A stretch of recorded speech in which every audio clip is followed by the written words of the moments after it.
Hello everyone, got the alternate set up today, so in case anybody's wondering why it looks so weird again, just doing what I can to get some content. So, Andrew, Fixology again, and we have an iPhone 11, which I'm going to try and not move out of this drawer so much, but iPhone 11, broken screen obviously, pretty obvious, so what we're going to do is we're going to do a standard screen repair, which I know some of these places have. I know I have a lot of screen repairs, but that's what I'm doing is I fix phones and stuff like that. So I'm going to show a lot of our screen replacements. So we're going to start in the bottom left corner, and I will be right back. Somebody is calling me. Give me a second. Boy, that was a fun adventure. All right. Anyway, may not have seemed long to you, but I definitely had a heck of a time. All right, so we're starting in the bottom left corner, or if you're looking at the screen, bottom right. And then we're just gonna run our pick along the side. If we need to use a little alcohol, don't worry about, don't be afraid to put some in there. Remember, you wanna use as high of alcohol percentage as possible. If you can get the 99%, that's great. Otherwise, I just use 91% like isopropylene that I get from like Walmart, Walgreens, Meijer, you know, basic department stores, that kind of stuff. There we go, all on the side. Put a little more up in here.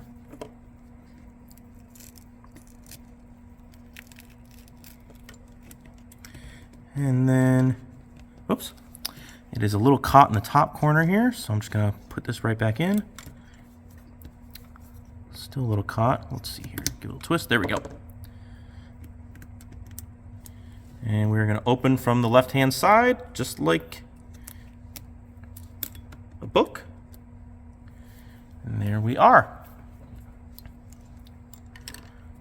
So, first thing we do every time, disconnect the battery, which in this case is going to be the shield right underneath these flexes.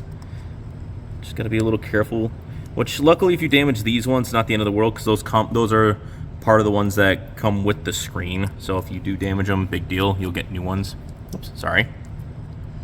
This setup is interesting to say the least.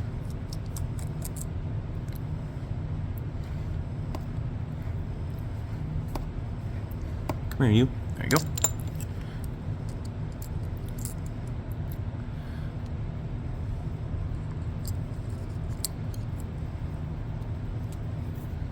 Okay. And then the battery connector is the one directly underneath this flex right here. Take the flatter end and just pop it up. Disconnected. And now we're going to take the main plate over the top of the LCD digitizer and the Face ID, or part of the Face ID connection.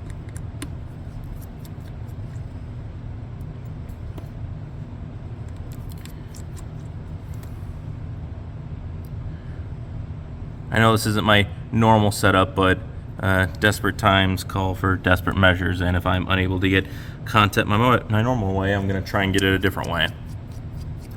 Even with this stupid thing moving back and forth like crazy.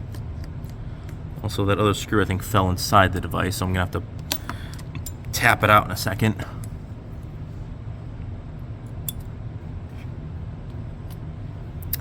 There's no locks on these, are there? No, that's annoying. Okay. So I just got to be real careful. All right. So then disconnect you, and then disconnect you. This is for the Touch ID. And pull up. So screen off. And then I'm just going to quickly take the bottom part because I know there's a screw in there somewhere.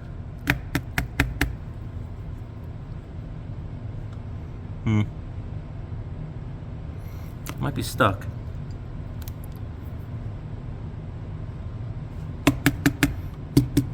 I'll fiddle around with that and off camera. All right, so Face ID, ear speed, proximity, stuff like that, all in here. Screwdriver. Need your 000 Phillips head. Which again, need to do my autofocus. There we go.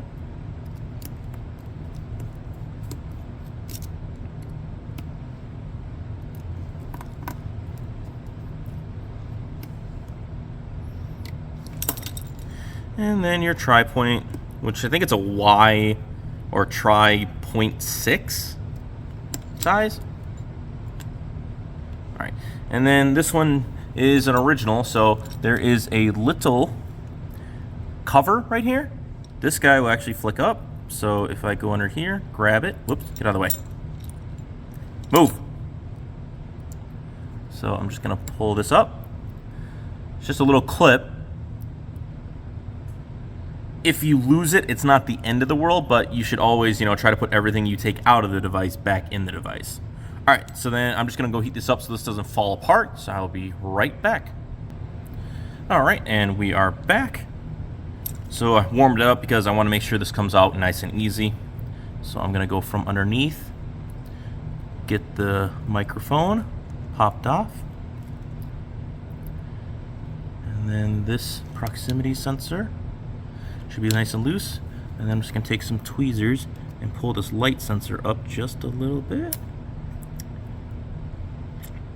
Wiggle it back and forth, bend it, and now it should be loose enough where if I pull straight up, there we go. Perfect.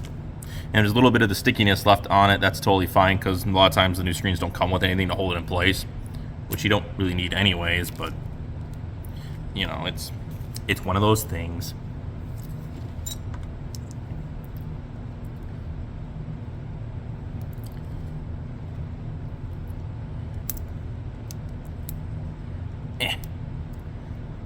New screen. Not broken. Just trying to get they always have a little cover on the back, so I'm just taking that off.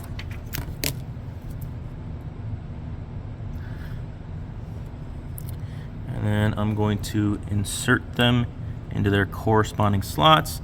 I like to start with the light sensor first at the top, and then get this one in. And the microphone kind of just lies on top of a little alcove there, so it should be nice and sit. And then this little guy, this little bracket, there's a small little metal piece right here, which I'll zoom in so you can see better. And I grab it by the little angle portion, and I'm just gonna put the end piece right there, slide it down, push. There you go. That's all you gotta do. I think it's just a little extra added security for when this thing goes on top, because it's already got its own bracket built in, but it's just a redundancy, which not always a bad thing. Extra step, but not always a bad thing.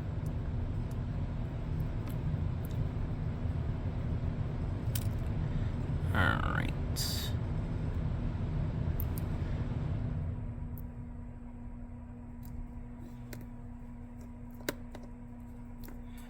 And then that should catch. There we go. And this might seem like I'm going pretty fast, but in reality, like a lot of these repairs, we do, a lot of people will quote like an hour or something like that to do. And we ask that specifically just so we can make sure we take our sweet time with it and also double check stuff once we're done doing the repair. Like we'll check the cameras, we'll check the connections, we'll check the network, charging, all that fun stuff. We just want to make sure that we're going to give you back a device in whole. Or what some people like to refer to as like, you treat it as if it was your own device. So I'm taking the care of this that I would if it was my phone.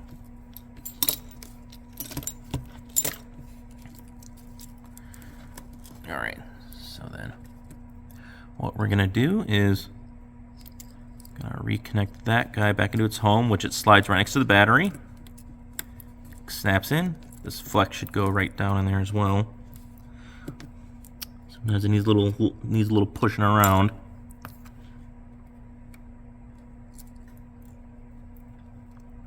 What are you caught on? That's weird.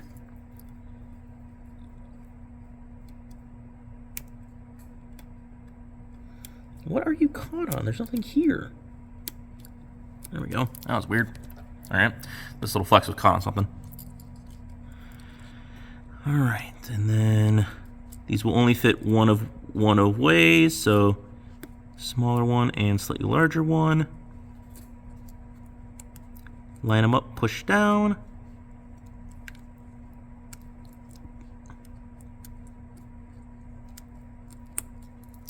All right, and then reconnect that on the bottom. All right, so we got power on, screen's connected. So we should get the Apple logo. Ta-da!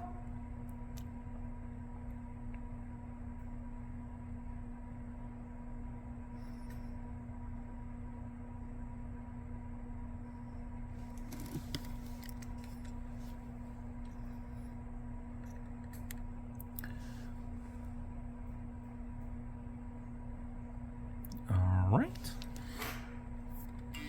And this is just for information security. I'm not going to show anything that's on the device on recording, obviously, because I don't want to.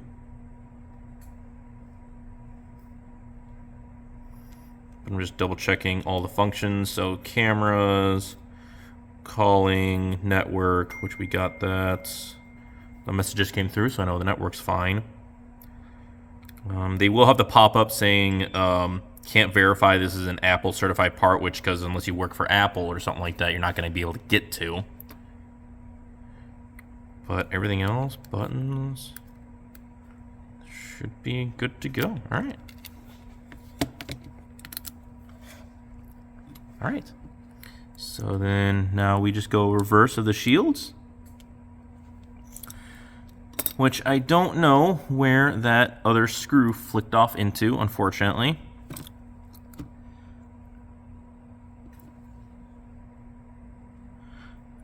But I will just let the customer know that it is missing one screw, but it should not affect any functionality since I will be getting the 4 corners, which are the most important for holding it down.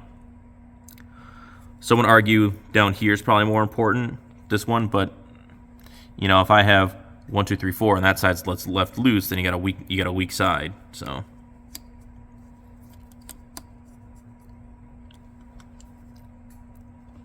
Oops. Sorry, didn't realize I was out of focus there.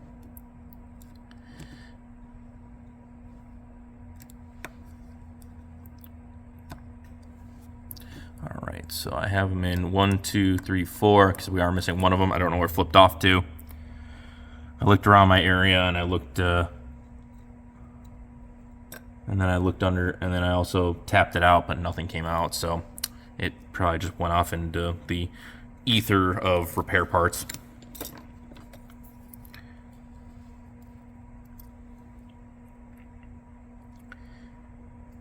And then what I was saying before, oh yeah, about how fast it is.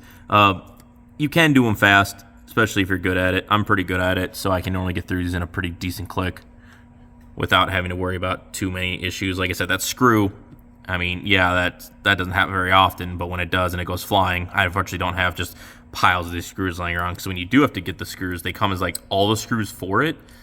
I have to dig through all of them to figure out which one it is, because they don't label them. It's just in a box. It's just in a little baggie that says iPhone 11 screws. So it's just a real giant pain in the butt.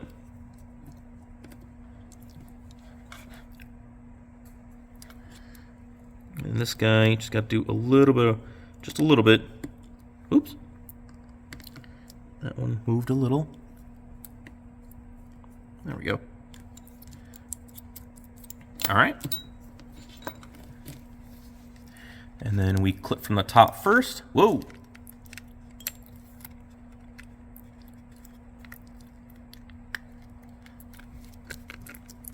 Stop it. All right. And then my pencil lobe is over on this side. So the only thing left is the pencil lobe screwdrivers, pencil lobe screws, which there's 2 at the bottom. Always 2 at the bottom. The only ones that didn't have it, I believe, were the iPhone 4. But that was because the iPhone 4s, you had to take the back cover off to do anything. Actually, thinking about it, the 4s actually might have had it, but they weren't. I don't think they were pentalobes. They were like big tri-points or something like that. Anyway, that is another iPhone 11 in the banks. They did not want a screen protector, so no screen protector installed this time. Other than that, though, should be good to go. Thanks for watching. And if you have any comments, questions, concerns, always feel free to reach out to me, yell at me, whatever it is. I'm okay with it. Have a good one.